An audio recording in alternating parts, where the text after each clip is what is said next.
Mu kiganiro n'abanyamakuru, Dr Frank Habineza, umuyobozi w'ishyaka Democratic Green Party, avuga ko ibyavuye muri aya matora y'umukuru w'igihugu by'agateganyo babyemera, gusa ngo bakaba batabyishimira. Akavuga ko badateganya gukora iperereza, cyane ko ibyo batabonye ejo batabibona ubu. Ibi akabishimangira ko mu gihe cyo kwiyamamaza aho baciye hose abanyarwanda bari babashyigikiye ku bwinshi.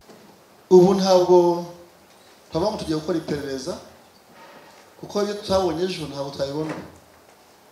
Nukuvuga ngo byavuye mu matora twabyakiriye, turemeranya nabyo ariko ntabwo tubyishimiye. Sinzi bamusubije. Ibyavuye mu matora turabyemera ariko ntabwo tubyishimiye, kubera ko ntabwo ibyo twatekerezaga. Ingufu zacu ziyongereye kuko hari abanyarwanda badutoye, kandi uretse nabo bagaragaye mu majwi hari n'abandi bashigikiye benshi cyane. Indi mpamvu Dr Frank Habineza ashimangiraho avuga ko batishimira ibyavuye mu matora ni uburyo indorerezi zabo zafashwe, kuko ngo hari aho batemerewe kwinjira mu cyumba cy'itora aho babarurira amajwi. Ikindi twaneze uko abantu bacu bafashwe mu gihe cy'amatora, indorerezi zacu, kandi turifuza yuko ibyo bihinduka kugira amatora yo gutaha biye kuzongerwa. Ku bijyanye n'uko Perezida Paul Kagame yaravuze ko ibizava mu matora byamenyekanye ubwo hahindurwaga itegeko nshinga ko gutora ari umuhango, Dr Frank Habineza avuga ko iriya aba ari imvugo yo guca intege abo yari ahanganye nabo, ngo kuko atigeze areka kwiyamamaza. Ikindi akavuga ko afite icyizere cy'uko abanyarwanda babonye ko habaho umukandida utavuga rumwe n'ubutegetsi. Natwe twaribajije impamvu yavuze kuriya, kuki atarekera gukora kampanye akagera kwigamira mu rugwiro niba amatora yarazi ko yarangiye.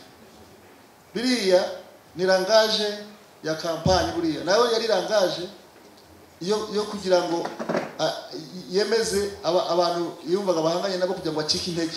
Hafi cyangwa gabira kugira ngo duce intege. Ariko nanjye narabivuze ati niba yumva ko byarangiye yiruhukiye twe dukore kampanye, bakoreho biriya birango byose bari bashize mu mujyi hose babikureho, biruhukire batsinde, barebe ko batsinda. So yari rangaje bakoreshaga kugira ngo baduce intege, ariko twebwe ntabwo turi abantu bacika intege, ntabwo turi abantu bacibwa intege. Ikindi twari tuzi neza yuko hari urubyiruko miliyoni imwe hafi n'ibihumbi 100 cyangwa se miliyoni 2 z'abantu bashasha batoye ejo. N'ubu zari miliyoni 1 n'ibihumbi 400, ariko bari batuye ko ari miliyoni 2 z'abantu bashasha batoye ejo.